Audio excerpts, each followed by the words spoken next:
Hey guys, MGH here and welcome back to another FIFA 14 video on my channel, and this is going to be the first part to a three-part series that I've wanted to do since the game was released, and I think now is the best time to do it. The game has been out for a while now, and you know, I wanted to do a three-part series, the first episode being the things I like about the game, the things I really do enjoy. The second episode to be things I don't really like, a bit of a moany video I guess, which you guys, I'm sure you will enjoy that when it comes out.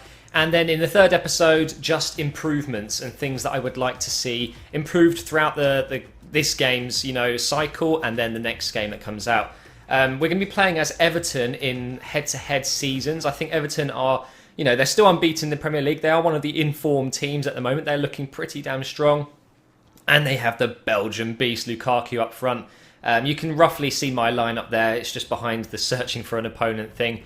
But anyway, to kick off the video, guys, I'm going to start talking about things that I like about this game, the things I think they got right, good improvements that they have made, and just generally things that I really want to praise EA for.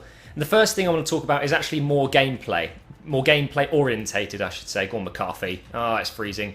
That's a good one to have, freezing in an episode talking about how good the game is.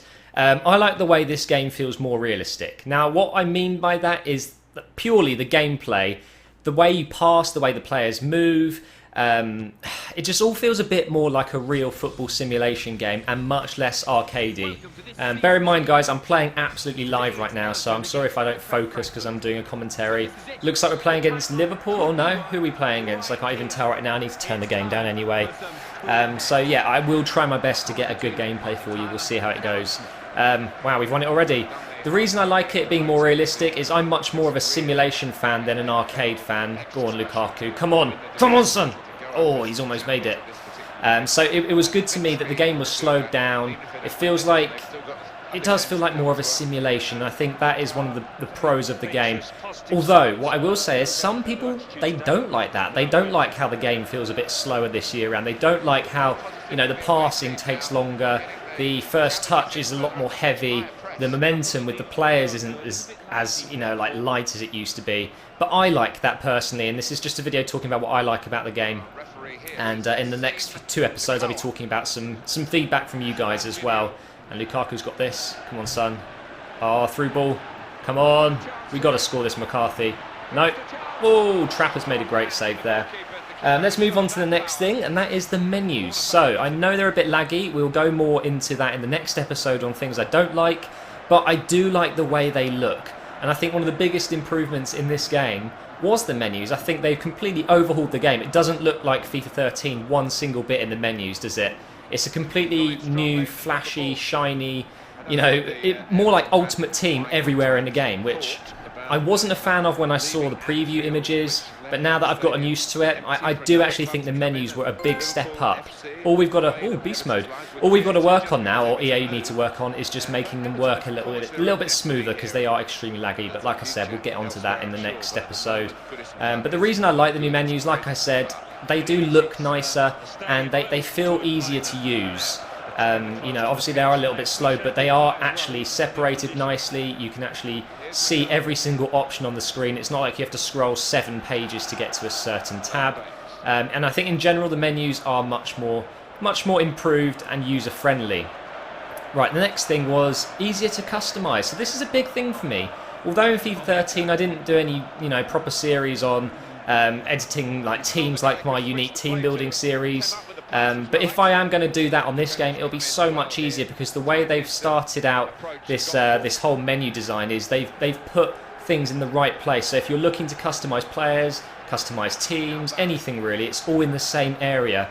And it kind of was in other games, but not in such a nice, neat way. And that's what I like about the easier to customise features as well. And also with your career mode, it explains it a lot better, the way to customise your squads and things like that. And talking of career mode, let's move on to the next point. One of the things I really like about FIFA 14 is how the career mode is much more fluid. You don't constantly get emails popping up. They all go into your inbox and you kind of just have a choice whether you want to read them or not. It's not like, you're forced to read things because they pop up on your screen. It's not like that anymore, and I think that's amazing. Come on, Lukaku. Not a bad header. Trap makes another save. So the fact that career mode's a lot more fluid makes it more fun for me, and a lot easier to record as well, because I don't have to constantly cut out all the stupid emails that pop up that no one cares to read. So for me, it's a massive thing, and that's something I really wanted. It was on my wish list, just to make career mode more fluid. It was always stop, start, stop, start. This game, I'm not saying it's not stop, start, but it's much, much better. Set Lukaku off. Look at that pace and strength. He is insane in real life and in this game. Next thing, guys, was the graphics. Now, you're looking at the gameplay now probably and thinking, what do you mean, Matt? The graphics, it looks like FIFA 13 and 12. Not really much improvement there. I'm talking outside of your field of view right now. The crowd. Oh, hang on. Hang on. Come on, Barry. Oh, he's hit the outside of the bar. No. He hit the angle. Oh, it doesn't look like it there, but my controller vibrated there. You could see it just nicked the edge there. I'm talking about the crowd. I'm talking about the stadiums. The stadiums feel so much more... I don't know. They look like they have more atmosphere in this game. I can't explain it. It's the... Maybe it's kind of the audio as well. Maybe they've improved the crowd audio and the stadium atmosphere. It just feels like it's much more, well, realistic. I'm using that word a lot, aren't I? And I like that. I think one thing that really need a graphics overhaul in this game, or in this series I should say, is the crowd. The crowd has been atrocious for years now. Go on, Barry, son. Go on, Barkley. No, we've lost that one. And we're through again. Here goes Lukaku. Come on. Good first touch. Inside. No, I'm trying to get him on his left foot. It's just impossible sometimes. Moving on, guys. We're going to talk about ball mechanics. Oh, no. Oh, no. This isn't good. Hang on. Hang on. Oh, thank God for Distan. Can you believe Distan's 35 years old? I had no idea. That's crazy if you ask me, for such a good defender who's had, you know, a really good career, and he's still fast. I mean, what the hell? Anyway, ball physics. I prefer what they've done in this game. It feels like the ball and the foot are separated much more now in this game. It's not about the ball being glued to you. Not every player is like Messi anymore, where the ball just sticks to your feet. You've really got to make sure you dribble slowly in this game. You sprint a lot less, otherwise you just go all over the place. And Barry is an absolute boss in this game.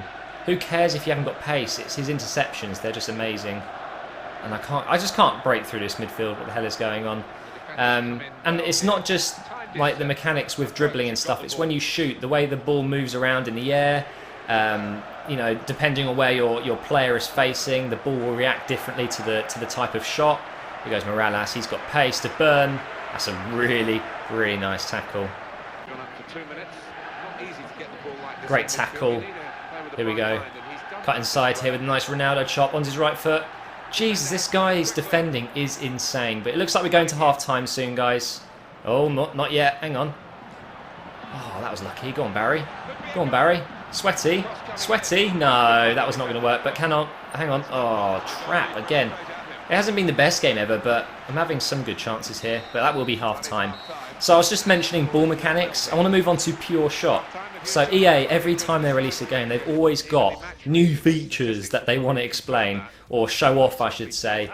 And they really did shout a lot about their pure shot. So basically, if you don't know what pure shot is, you can go over to their website if you really want the official explanation. But it's basically different types of shots. The way the ball moves around in the air from certain shots. Oh, hang on, that's a nice through ball. Here we go. Ooh, I'm going to get a free kick there. Let's have a shot with Baines, why not? But I really think that this game has benefited from pure shot. However, in the next episode, it'll be on the list as well. That was shit. We are seeing some problems with finesse shots and things like that being a little bit too strong. So maybe the pure shot is good in some ways, but bad in others. And Baines is catching up with this guy. Can't really tackle him though. This guy isn't too bad, you know. He's playing quite well, but Distan is able to mop that one up. No problem there.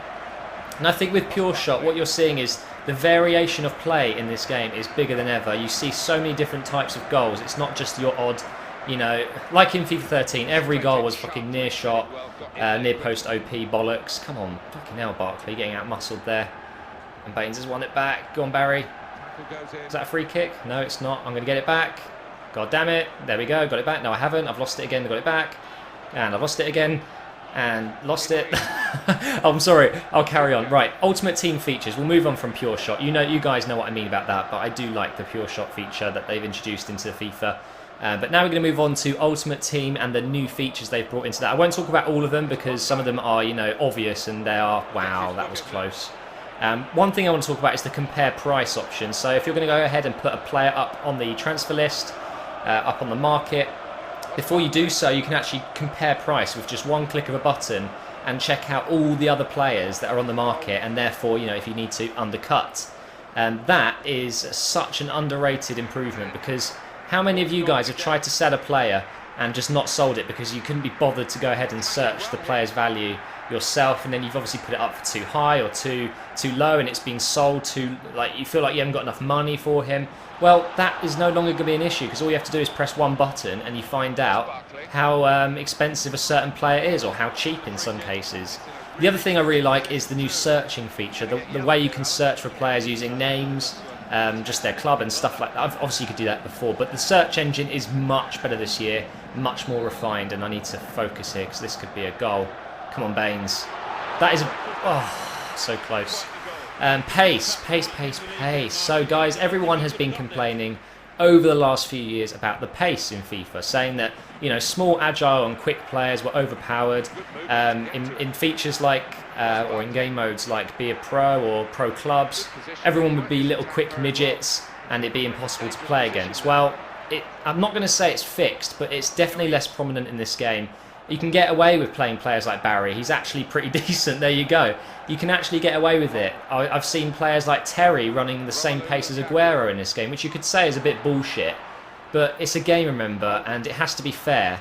And I think sometimes in previous FIFAs, it really wasn't balanced at all. Con Lukaku. Whoa! That is what I'm talking about. Chelsea, what are you doing? Letting him go on loan. What a strike that was from Lukaku. Anyway, back to my point. I want to say this though, pace is much less of a problem in this game at the moment. Things change. I said that in FIFA 13 at the start, it felt better than in last games, but actually towards the end of FIFA, as everyone knows, it was all about 5 at the back formations in Ultimate Team, or 3-5-2 with really pacey defenders, pacey midfielders and pacey strikers. But so far so good in this game. It seems people are actually trying out more players, more different types of players, so not just the usual quick, small players. It's actually more strong, better passers, better defenders, you know, and better headers and players like that, which for me makes the game much more enjoyable. And let's see if we can defend against this. Good tackle, son. Oh, almost good tackle. How has he not run that out? So typical, isn't it? Well, he has scored. Come on, Morales. That's a lovely pass from Lukaku. We're going to get ourselves a throw. But anyway, guys, I'm running out of things I want to talk about. There's only 2 things left, and I've already kind of talked about it. Get out of the way, ref. Lino, I should say. The thing I've already talked about really is the fact that you can use any types of player in this game and still be relatively successful. I've got no idea what that was. What the hell was that pass? Seriously. Oh, for God's sake. That is not cool. Thank God for that. So we've already talked about that. The last thing I've got on my list of things I want to talk about is the fact I get less annoyed on this game. You may think that's not true because I just got a little bit annoyed there, but that's nothing. If you want to hear me annoyed, going back and watch my FIFA 13 videos. God, I got so angry in that game sometimes. Look at the pace here. I just feel that this game, I can relax a bit more. I don't get too annoyed, and we're going to score here. No, we're not. Lukaku on his right foot is just not as good. Can we keep that in? No.